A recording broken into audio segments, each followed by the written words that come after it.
Well, what do you guys think of that new intro? It's nice to see something new every once in a while. Anyway, welcome to another episode of People's Questions, episode 28. And first off, I'd like to congratulate the winner of last Friday's contest question, Spectro Shadow, which it's really nice to see it back after a while. And you got the question right of what was the first game I got my first trophy in, and it was Uncharted 1, right about the time where the trophy system was first developed. So, congratulations to you, and I've probably already sent you your PlayStation Network card, and hopefully you will spend it well just like you always do.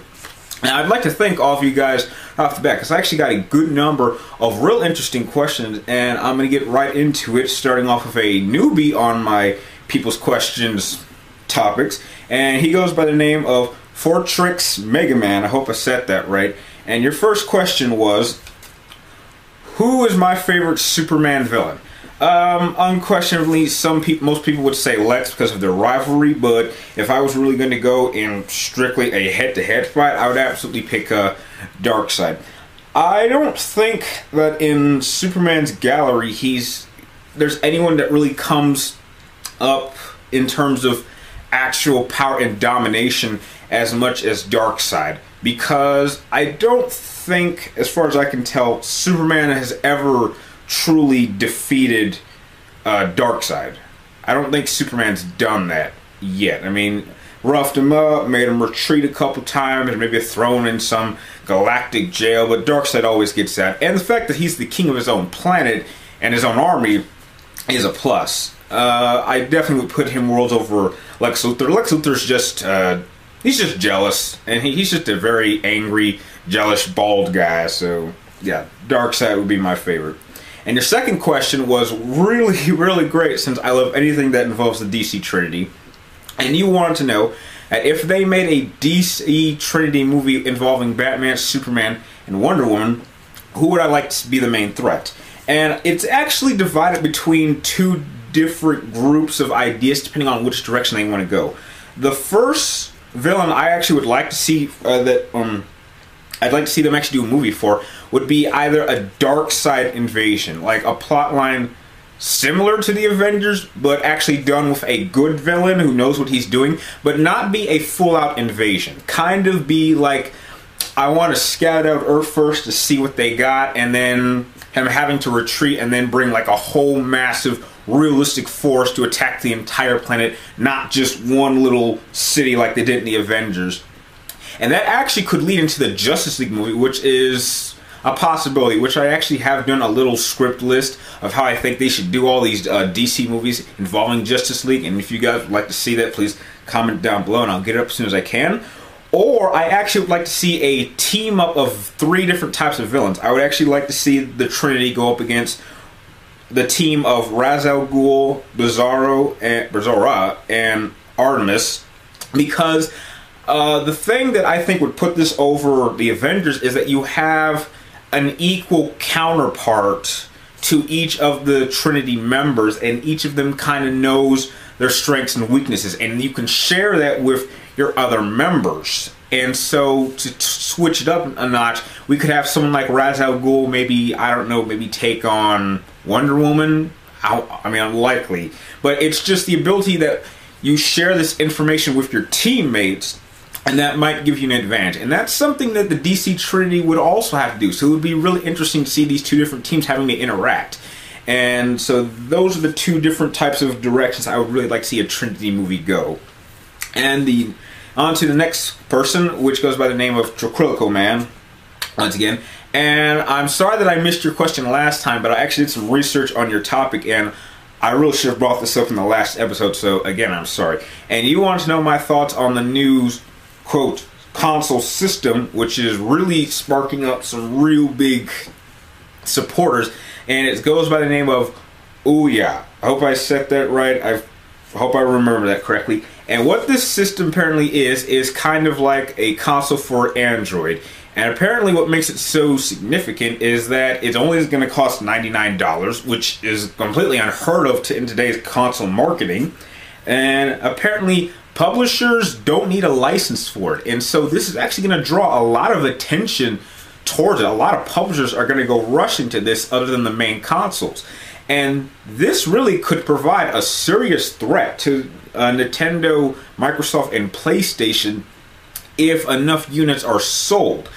And it could even get so bad, this one system alone could possibly even bring a threat to the whole console war. It might require that the three main console heads may have to unite in some sense, which is unlikely, and come up with one mega console that, I don't know, like hypothetically speaking, what if Microsoft, PlayStation, and Nintendo teamed up and made like this ultimate system that could play all the consoles? That would be the one thing that would absolutely destroy this thing, because the one disadvantage that this has is that I don't think it's going to have quality games. The games that I have read it will have are going to be like the little small, little fun games that aren't going to be, that obviously aren't going to be very powerful. They're not going to be very sophisticated. They're damn sure not going to have much of a story. And in terms of graphics, it's not nearly going to be able to put out enough quality and much of a leap in terms of pushing a game engine as the main consoles do. So I think that's its disadvantage, but I think its advantage over the normal consoles is that it's so cheap and it gives out a lot of free games all the time. So that is what I'm a little concerned about. Whether I'm going to get it or not, I'm not sure. I have to see what this thing is capable of before I decide. So yeah, and thanks again for bringing that up. This is definitely something I am going to keep my eye on for the future. The next two questions come from a really great subscriber of mine by the name of Super Deadpool 432, and his first question was, what do I think about Marvel getting Silver Surfer and Galactus from Fox? This is a solid, or at least they're trying. This seems like a solid decision. It seems like Marvel is trying to get all of their rights back, and I get the feeling that they want to get all of them back from all these other companies so that they can throw them into the Avengers movie. All anyone is talking about in Marvel is, what are we going to do for Avengers 2? What are we going to do for, who are we going to add into it? Who's going to be the villain? And I'm really not all that interested. The more heroes you stuff into this movie, the more convoluted it's going to be and the longer it's going to be. And I really didn't even enjoy how they did it in the first Avengers. So the more heroes that they crammed into this Avengers 2 movie, the less I want to see it. So yeah, if they want to get Silver Surfer and Galactus and put them in the Avengers somehow, you know, go right ahead. Just, you're not getting my money for it. Sorry. And your second question was, what do I think of Josh Weldon, I hope I said that right, writing and directing the TV show for Marvel? I'm not interested in any TV shows for comic books. I'm only interested in anime cartoons. The thing about TV shows is that they tend to have a lot of filler or go over something that's not interesting, and in terms of budget, it could really even get the show canceled if the rating numbers aren't high enough to its expectations. I mean, after the success of the Avengers, you're going to expect that anything Marvel dishes out has to hit a super high level, and when it doesn't, it's probably, in its eyes, going to be considered a flop. But I don't necessarily think that success comes from money. I think it comes from, you know, what the audience that you're projecting this to, or people who you bring into your audience. I think that is the measure of success, at least in my opinion. So again, I'm not that excited for anything Marvel is dishing out involving with the Avengers. I don't really care what they do with it. I just want to see their other projects that are not involved with the Avengers. So that's my feelings on it. And the last question of this episode comes from another great subscriber of mine by the name of Wolfman 4433. And he wanted to know my feelings on video game remakes and reboots. Now, this is similar to my video that I did last time about me talking about movie reboots and remakes. With remakes, Wolfman, can you give me some explanations of remakes? Because the only remake of a game with the same title that I can think of would be like something like Metal Gear Solid Twin Snakes, which is technically a remake or kind of an updated version of simply the first Metal Gear Solid game. It's the same game, it's just the graphics are different and it looks somewhat better. Or what they're doing with their next Need for Speed game titled Most Wanted, when we already have a successful game called Most Wanted with the same name, and there's no explanation. So, I don't know.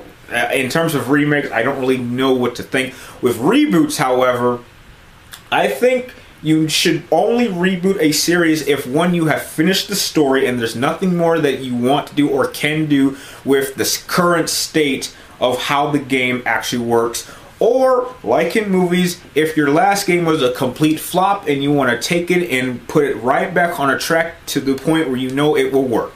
The biggest example of a reboot that I absolutely hate, haven't played the game, and I'm not going to buy this damn game, is the reboot to the Devil May Cry series. Now, in terms of story, the ending of that storyline would be in Devil May Cry 2, and they definitely let it off to a possible one more game. I would accept a reboot if they give me one more Devil May Cry game for that Dante, because the ending that we have isn't nearly satisfying. It doesn't even feel like an ending, and I hate the idea that they want to take everything that made Devil May Cry what it is and just take it out. So that is the perfect example of a reboot that should never happen. Now, one reboot I am looking forward to is Tomb Raider, because they're actually humanizing her and making her a much more believable character. Not a superhero like she's been for like the last 10 or 15 years, which is why I didn't like playing those older games. I'm really looking forward to this reboot. So that's just my thoughts on remakes and reboots. And with that, I'd like to thank all of you guys for your questions, and now it's time to get on to this Friday's contest question, which I'm pretty sure is going to be real difficult. I don't think any of you guys are going to get this one, because I don't think anyone got this one last time. I may be wrong, but we'll find out. As you know, I've seen a lot of movies this year, and I simply would like you guys to guess what are going to be my top 3 movies by the end of the year. Now, I haven't made a prediction on this of what it could be, and I simply want one of you guys to see if you can match it. Now, obviously, if you've seen my videos, you probably can guess what number 1 is already, but that means you still have to guess 2 and 3, and that will prove to be a serious challenge. So once again, by the end of this year, what do you think my 3 top movies of 2012 are going to be? If you think you know the answer, please type all 3 of them in numerical order, meaning 1, 2, 3, in the comments down below, or to my personal PlayStation Network ID, which you will see at the end of the video. And if you manage to win, you will have your choice of a PlayStation Network card or an Xbox Points card. And with that, thank you for watching, guys. Keep sending me your questions, keep sending me your topic ideas, because I'm gonna get them out as soon as I can. And good luck to all of you out there with the contest question. And like always, if you like this video, please like, comment down below, subscribe up top to keep track of me, the people's questions, and my future videos. And like always, thank you for watching, and I will see you next time.